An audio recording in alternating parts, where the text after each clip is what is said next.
So now that we've looked at the musculature of the core and the abdominals in particular, let's look at this experience and palpation of these so that you can create a connection beyond just the brain into your experience of the tissues. So first off, let's start with rectus abdominis. Remember, going down the front of the abdomen from the rib cage to the pubic bone. We're going to look at this awareness in the upper and lower with a little bit of myofascial release so that, again, you can create a connection to the quality of the tissues there. So remember, this is the one that's a little bit more familiar to us, so we don't really need to look at a lot of the specifics as much as the quality of the tissues there. So we're going to be using this. Again, you can use tennis balls or myofascial balls, but we're going to be placing them. I'll show you the two placements first, and then when I lie on my stomach, it'll be harder to see where these are going. So just notice the positioning. Here's my rib cage. And I'm going to take the myofascial balls, so here's where they would be on top of the bone of my ribs, and I'm literally just going to roll off of the rib cage. So now I'm right underneath the rib cage, and there's about an inch between the myofascial balls here. So that's one of the areas that we're going to look at. The second one that we're going to look at is going to be with the myofascial balls right next to each other, and this one's going to be right above the pubic bone. So it's almost going to be brushing up against the pubic bone. I want to be right above it. So I want to get the upper and the lower portions of the rectus abdominis that we talked about, the subtleties of them being so important for that articulation of the pelvis and the rib cage. So let's start with the upper one. This one's a little bit easier to feel. So if you take the myofascial balls just below the rib cage, so what I'm going to do is I'm going to start on my abdomen here. And I'm going to place the balls right underneath me in that same area so that there's about an inch between them, and they're off of the bone. So I don't want to be putting them right underneath my bones of the rib cage there. That would just be uncomfortable. Now you'll probably start to feel that already. You can either rest here with your head on the ground, or if it feels more comfortable, you can support yourself with your elbows here. But this one's usually pretty easy to connect to. For most of us, it's usually a little bit tender. So what I want you to do here is close your eyes and visualize this rectus abdominis going from the rib cage down to the pelvis, to the pubic bone. The six-pack abs, we're in the upper part of the six-pack there. And feeling that sense of tension, and this is usually one that's a little bit tender because it does get a little tighter and stronger up at this upper portion of the rectus abdominis. And just taking a moment to notice the quality of the tissues. Remember, too much tension here will create more of that flexion of the spine, that tendency that we have already in correlation with gravity. And too little tension here doesn't allow us to support the lumbar spine. So remember, this is the antagonist to help minimize that hyperlordosis. The antagonist to the psoas and the erectors. So that one's usually pretty easy to experience. Take a moment and just lie on your back, as we've been doing all along, so you can just feel, again, the effects of just releasing the upper part of the rectus abdominis. Remember, it is still going to be really influential on the back, the pelvis, the rib cage. So noticing how it influences all of those without having to overly analyze it with your brain.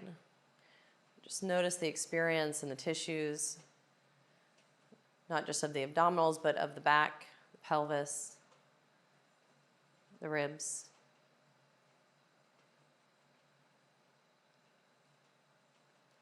Now for this next one, as you turn back over, remember the myofascial balls are going to be right above the pubic bone, right next to each other. So as I lie onto my stomach, I'm going to place them right above the pubic bone in this lower portion of rectus abdominis.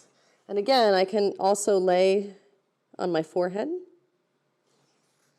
or I can come up onto the elbows. And for most people, coming up onto the elbows is going to be a little bit more intense. This is going to be the superficial part of the abdominals here, so I don't really need to think as much about relaxing as I would to get through to the psoas beneath it, some of the deeper layers. But right away, the myofascial balls are going to be contacting that tissue of the lower part of the rectus abdominis. So take a moment and close your eyes. And just tune into the sensation that you feel there. So you can outline the tissues with your brain, with your mind, through the experience and awareness there. To feel this connection of the rectus abdominis all the way down to the pelvis. And if you're comfortable there, you might even explore a little bit of this engagement here without overly exaggerating it. Let it be really subtle, because it will be a little tender if you exaggerate this a lot. And if it's already tender, you might just skip it. But I'm just going to think about posteriorly tipping the pelvis. And if you can see my pelvis here, just that tiny little movement.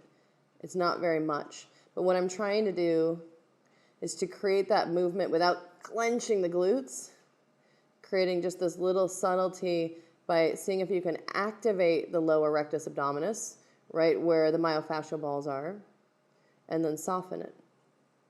And then contract gently and soften.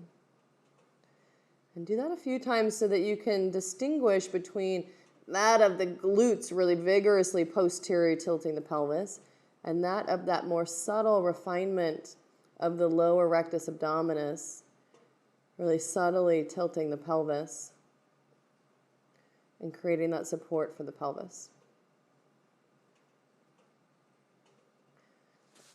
Right, then release there. Lie on your back. And again, take a moment just to notice. Without filtering, just notice the experience locally and then also in the surrounding areas, hips, back, chest.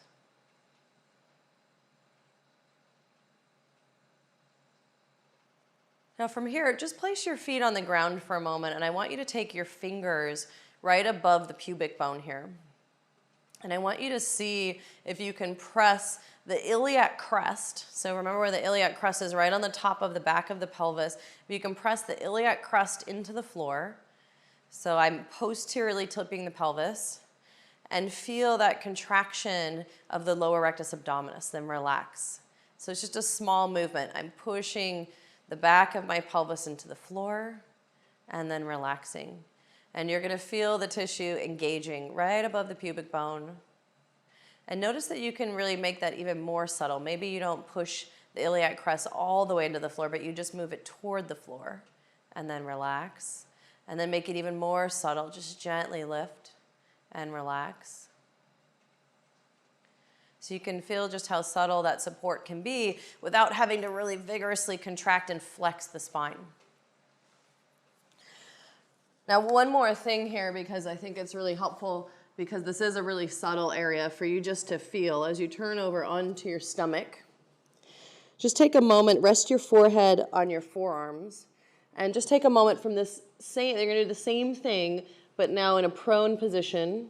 Start to feel this time your pubic bone press into the floor, and then relax. And now that you don't have your fingers there, you're going to have to feel for the experience in the tissues themselves. Trying to relax your glutes completely. So there's nothing happening in the glutes. Then I'm going to be pressing the pubic bone down just really gently and tuning into that gentle contraction right above the pubic bone and then relaxing. Trying to keep the glutes relaxed, which is the tricky part there, so that I'm really isolating the lower rectus abdominis. And then see if you can refine that and make it a little bit more subtle. Feeling how the rectus abdominis articulates the pelvis there. That subtle positioning. And then notice as you exaggerate that, if you really try and forcefully push down, the glutes are going to come online, which isn't necessarily a bad thing, but noticing the qualities of the tissues and how they interact so you can just be mindful of these tendencies.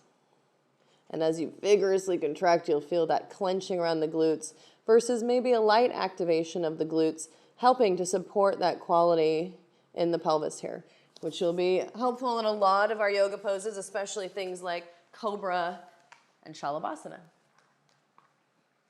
Great, so rectus abdominis.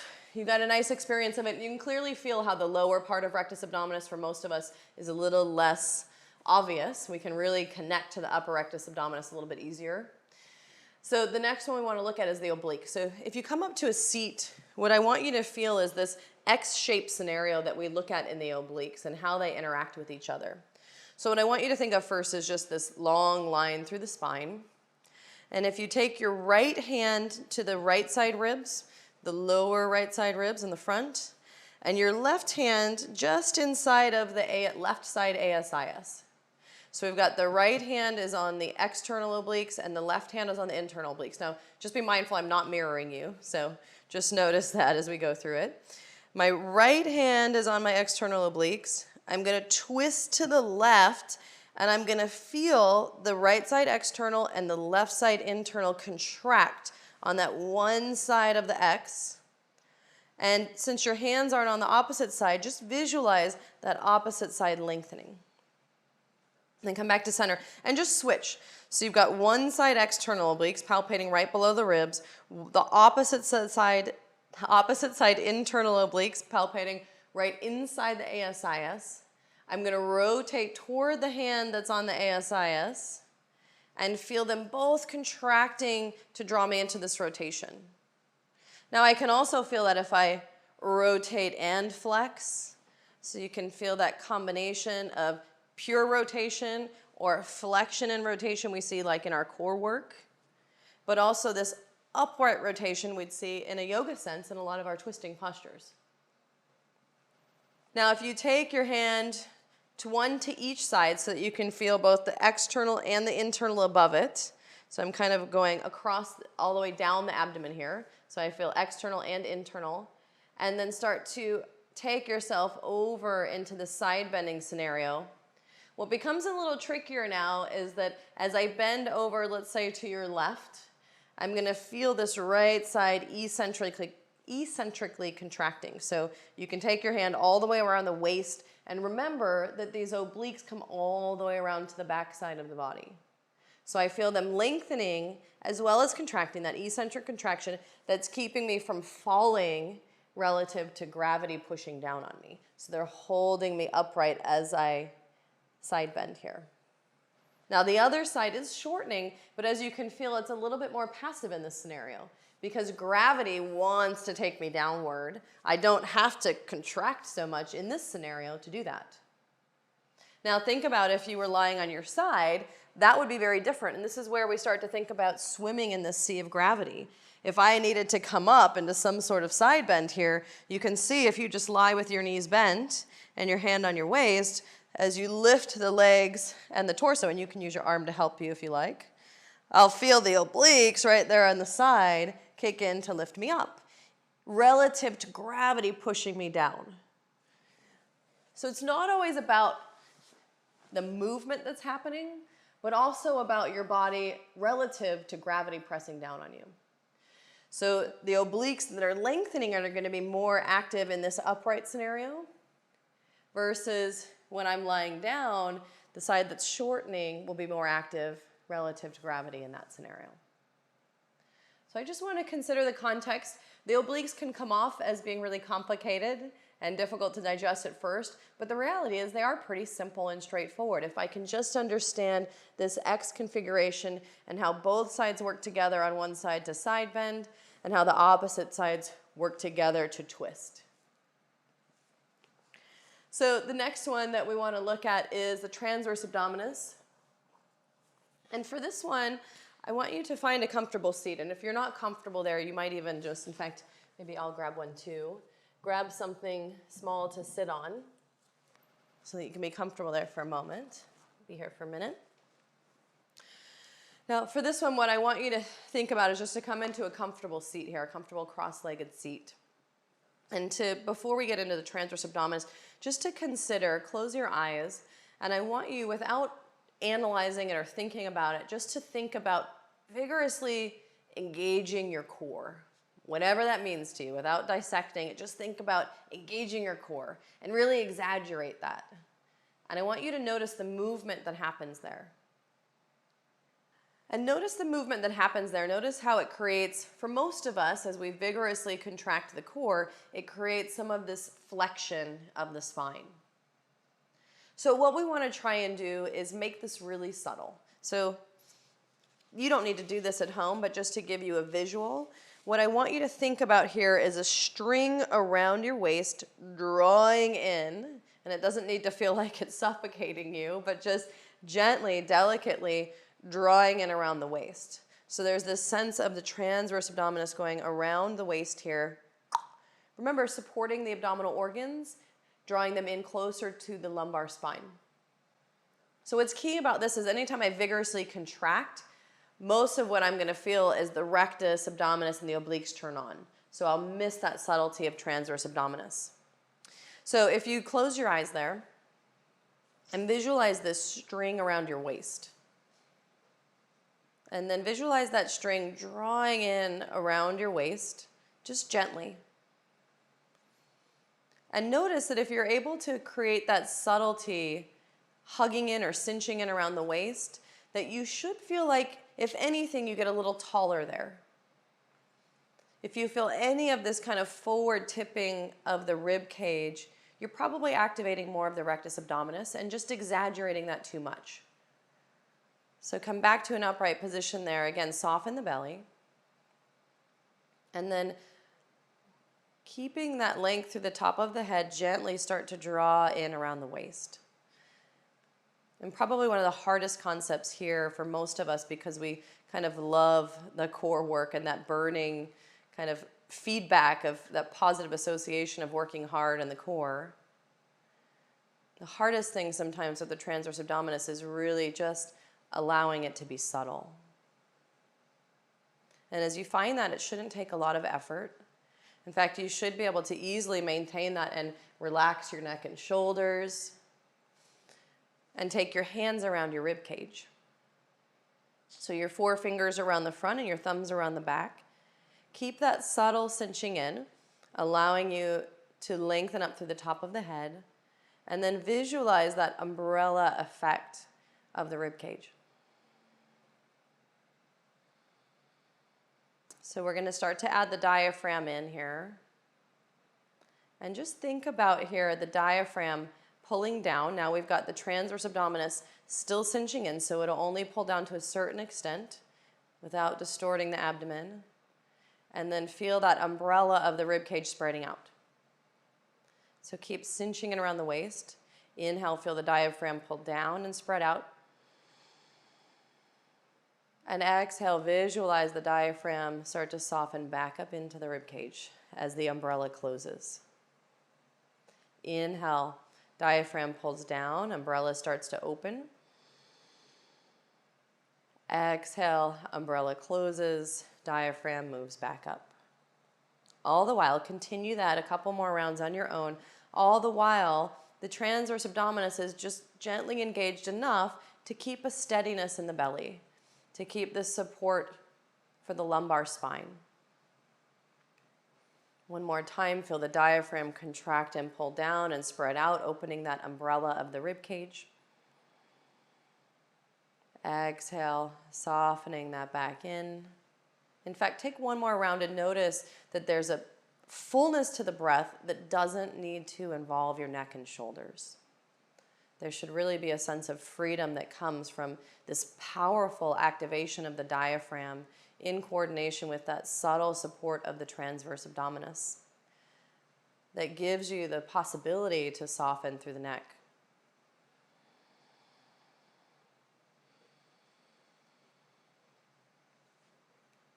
Good. And then open your eyes. There's a couple more things here just to explore transverse abdominis and the diaphragm. I want you to lie on your back. And you're going to bend your knees and place your feet on the floor. Now, for this one, another helpful way to connect to the transverse abdominis is to actually feel it turn on. So what we're going to do is palpate just medial to the ASIS. And what I want you to think about is this engagement similar to what you might feel when you cough or sneeze. Imagine that abdominal compression that happens when you think about coughing or sneezing. And if you can feel that kind of bracing effect really subtly in the abdomen, as you start to engage that kind of drawing in or hugging in, you should feel that activation right inside of the ASIS as the transverse abdominis. Now, as you keep that, and you might cough or you probably can't fake a sneeze, but you could easily cough there and feel that abdominal compression and that activation of transverse abdominis. Now, without having to cough or sneeze there, just make that more subtle. Feel this drawing in. So again, close your eyes and visualize the transverse abdominis running around the waist. You can almost think of it, sometimes I like to think of it like saran wrap. If you were to like wrap yourself in cling wrap here, there's that thin layer of cling wrap that feels like this kind of superficial drawing in, a very gentle hugging in without tension or gripping, to imagine that cling wrap around the waist. And then just take it more and more subtle there.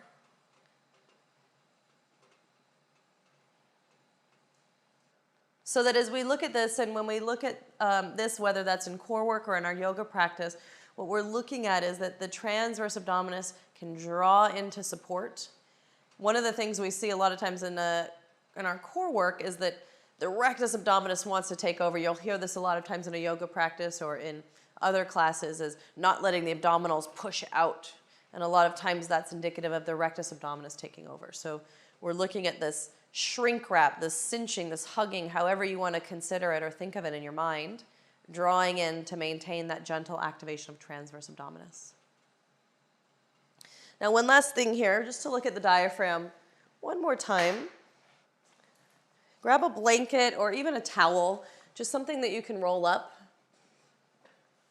It doesn't need to be very thick, but I want to think about just a few inches diameter here in this roll. Now, if you come into this and it feels like too much, just make it a little smaller. So I've got a little tail here that I'm going to rest my head on.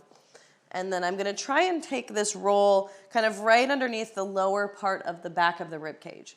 So I'm going to set it right underneath my rib cage. And then just make sure your neck is comfortable. So part of this depends on how much you've rolled up, how large your blanket is. Just make sure that your head and your neck are comfortable. So if you want a little bit of support for the head, you can do that as well. But notice that this roll is kind of like at or right below my bra strap line. So it's kind of like the lower part of the thoracic spine. What I'm trying to do here is I'm trying to position the rib cage to turn upwards to expose the diaphragm. So make sure you're comfortable. This shouldn't be uncomfortable in the lower back. If so, unroll it. Sometimes you might even just need to wiggle up a little higher, the roll up a little higher. You can rest your knees toward each other. And then just bring your hands to your belly. Close your eyes. Take a moment just to let your body drop back into the blanket. Now, what I want you to do is visualize the diaphragm. So visualize the diaphragm like a parachute. Remember, sitting inside the rib cage. And as you inhale, the diaphragm is going to pull down and distort the contents of the abdomen. And in this scenario, you're not going to feel a huge movement in the belly, but feel a little bit of movement in the belly. And then as you exhale, the belly will soften back toward the spine. And then continue that. So keep the hands on your belly, doing our diaphragmatic or our belly breathing here. Feeling the inhale expand and fill up the belly. And feeling the exhale soften the belly back down. Now, once you've got the belly moving, keep going. Inhale will expand the belly, and exhale will soften.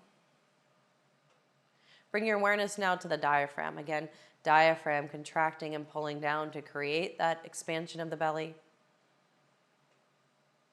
And the parachute of the diaphragm softening back up into the rib cage. And then continue. This is a really nice way to approach it because what we're trying to do is get the rest of the body to relax. So notice that your head and your neck and your shoulders are relaxing so that it really is the diaphragm creating this movement here. And all of those accessory breathing muscles can be in a position where they can really relax. Just repeat for a few more rounds and see if you can feel this kind of emphasis on the diaphragm, trying to see if you can contract it a little bit more as you expand the belly a little bit more. And then soften so that you find more of that movement of the diaphragm in both directions. as you just find a little bit more movement of the belly. So the belly is the reflection of what's happening in the diaphragm.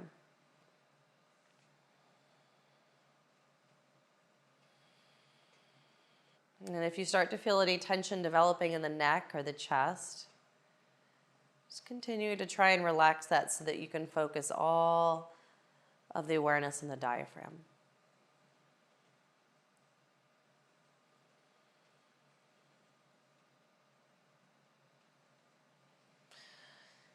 Now, feel free to continue with that. That's a great practice to continue. We can end on that. So you can feel free to stay there and continue. It's a nice relaxation practice of its own. And next, we'll come back and look at the yoga practice.